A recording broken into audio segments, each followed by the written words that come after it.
Hola, bienvenidos a nuestro seminario donde hablaremos sobre las anemias hemolíticas, concepto, clasificación, síntomas, hallazgos de laboratorio y además hablaremos sobre las anemias hemolíticas causadas por defectos intrínsecos del eritrocito. Nuestro grupo está conformado por Mauricio Medina, Daniela Mencía, Dixon Mendoza, Euneli Miranda y mi persona, Gisney Mendoza. Un concepto que tenemos que tener en claro al estudiar las anemias hemolíticas es el concepto de la hemólisis, que no es más que la destrucción de la sangre. Por lo tanto, podemos definir a las anemias hemolíticas como el resultado de un aumento de la velocidad de destrucción eritrocitaria, sabiendo que la sobrevida de los eritrocitos en sangre es de 120 días. Pero cuando ésta se acorta a unos 15 o 20 días, se produce la hemólisis, es decir, la destrucción de la sangre. La hemólisis puede producirse cuando los eritrocitos son intrínsecamente anormales. Cuando hablamos de estas anormalidades, podemos incluir defectos tanto de la membrana celular, hemoglobinas anormales, defectos en la síntesis de globinas, pero también puede ocurrir hemólisis por factores extrínsecos, y de esto hablaremos un poco más adelante. Otro concepto que tenemos que tener en claro cuando estudiamos a las anemias hemolíticas es el concepto de hemólisis compensada. Primero tenemos que saber que las anemias hemolíticas cursan con una médula ósea sin trastornos importantes, pero la médula ósea es capaz de aumentar su producción entre 6 y 8 veces más para compensar la destrucción acelerada de eritrocitos. Cuando este fenómeno ocurre se le conoce como enfermedad hemolítica compensada o hemólisis compensada, el cual explica que en algunos enfermos con hemólisis bien demostradas no cursen con anemia, ya que esta está siendo contrarrestada por un aumento en la producción de eritrocitos. Ahora vamos a hablar sobre la clasificación de las anemias hemolíticas. Las anemias hemolíticas se pueden clasificar en defectos intrínsecos o extrínsecos. Los defectos intrínsecos en su mayoría son hereditarios. Estos se refieren a la normalidad propia del eritrocito y la hemólisis ocurre de forma extravascular. Los factores que causan estos efectos son los defectos en la membrana del eritrocito, que hacen que se vuelva anormalmente permeable, rígido e inestable y fácilmente fragmentable.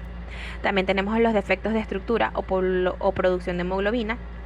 Estas hemoglobinas estructuralmente anormales me producen inestabilidad e insolubilidad, causando rigidez en el eritrocito y produciéndome hemólisis. También tenemos los defectos de las enzimas del eritrocito, que se pueden clasificar como deficiencia de las enzimas de la vía Webb-Mayer-Hoff y como deficiencia de las enzimas de la vía hexosa monofosfato. Cuando hablamos de los defectos extrínsecos, pues son aquellos que son adquiridos en su mayoría. Los eritrocitos pueden llegar a lesionarse o por agentes químicos, físicos o mecánicos, y la hemólisis puede ser tanto extravascular como intravascular. Estos efectos o factores externos que me causan la hemólisis extrínseca son los factores del plasma solubles en el ambiente del eritrocito o por traumas físicos o mecánicos.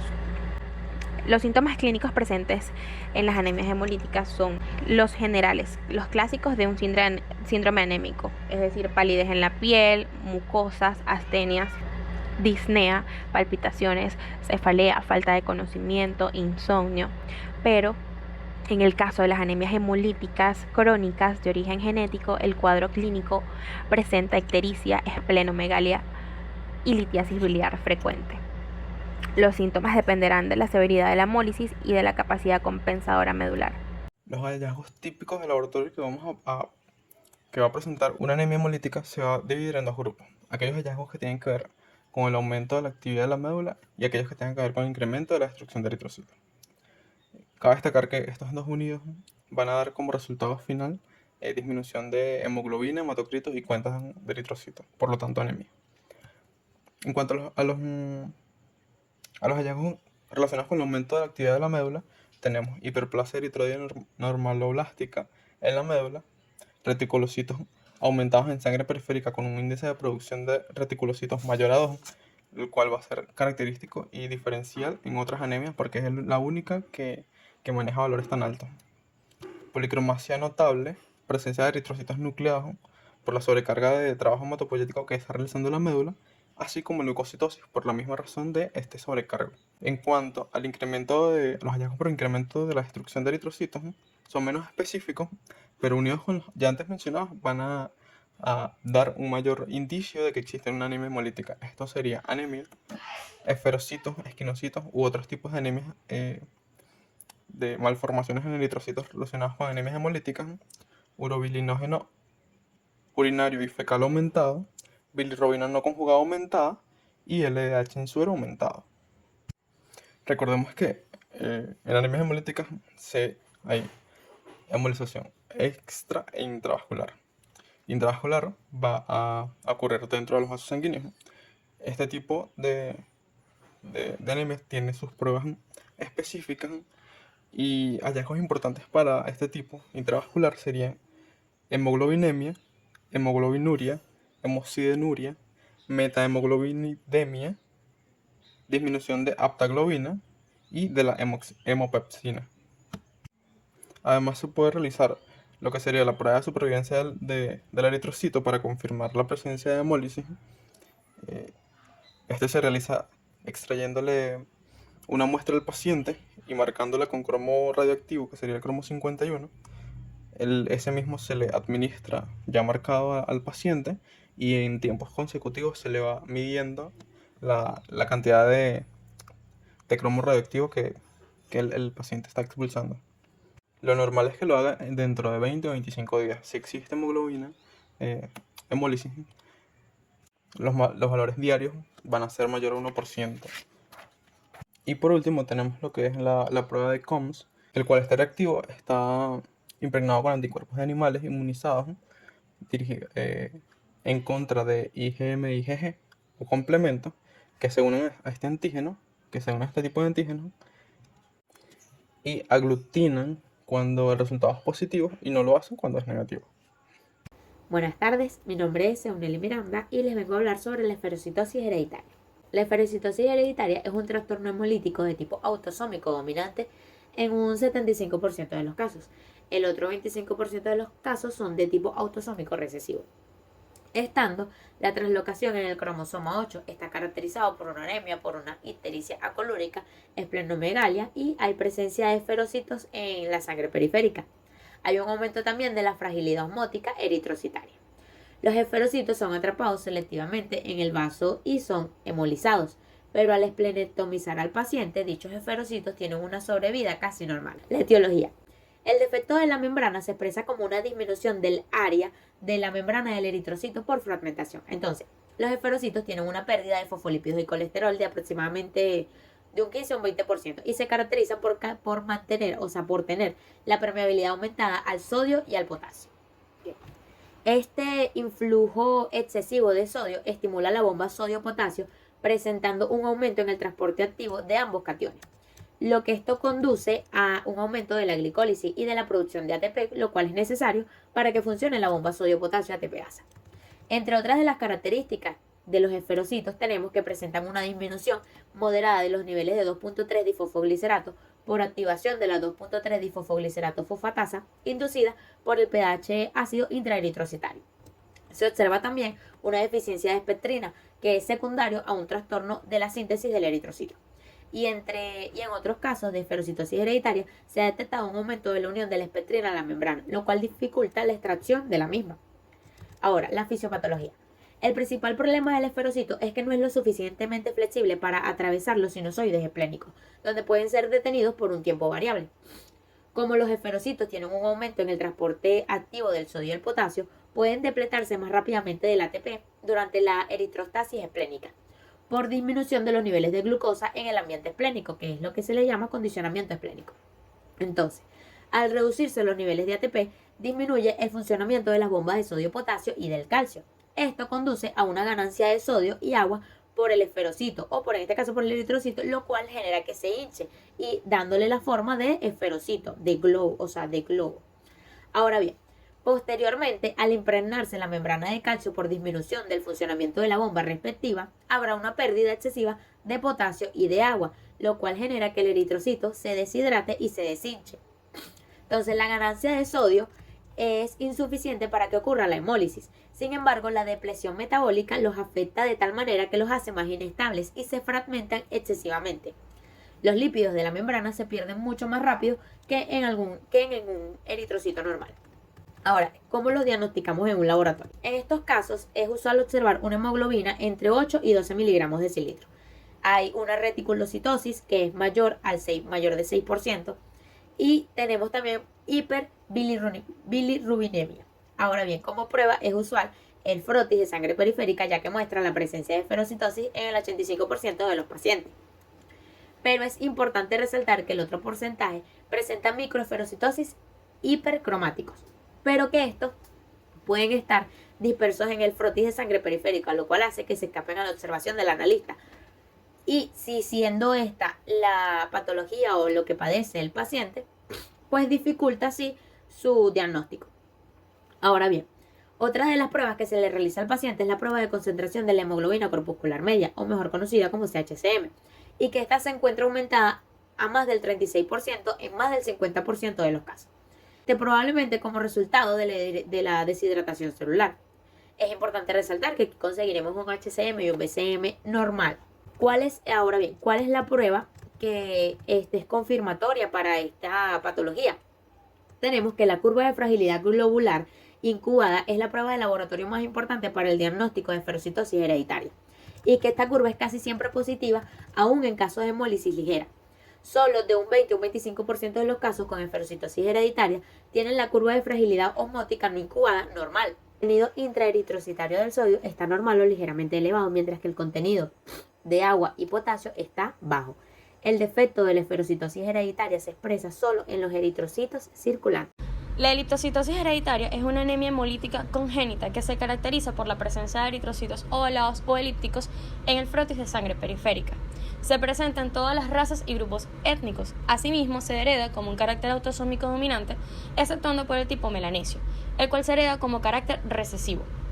Fisiopatología. La variante normal del eritrocito en la eritrocitosis hereditaria resulta de un defecto de una de las proteínas de la membrana. Cabe señalar que en este trastorno los reticulocitos y los eritrocitos nucleados son de forma normal, por cual la forma elíptica del eritrocito se adquiere en circulación. Esto sucede porque gracias al esqueleto elástico los eritrocitos normales se pueden deformar al pasar por vasos de pequeño calibre y luego vuelven a su forma normal. En el caso de la eritrocitosis hereditaria, el eritrocito se queda de forma alargada. Existen muchas razones por las que el eritrocito no puede volver a la forma normal.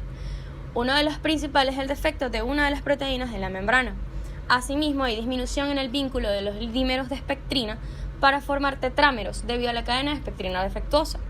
Hay una deficiencia o defecto en la banda 4.1 que ayuda en el enlace de la espectrina con la actina.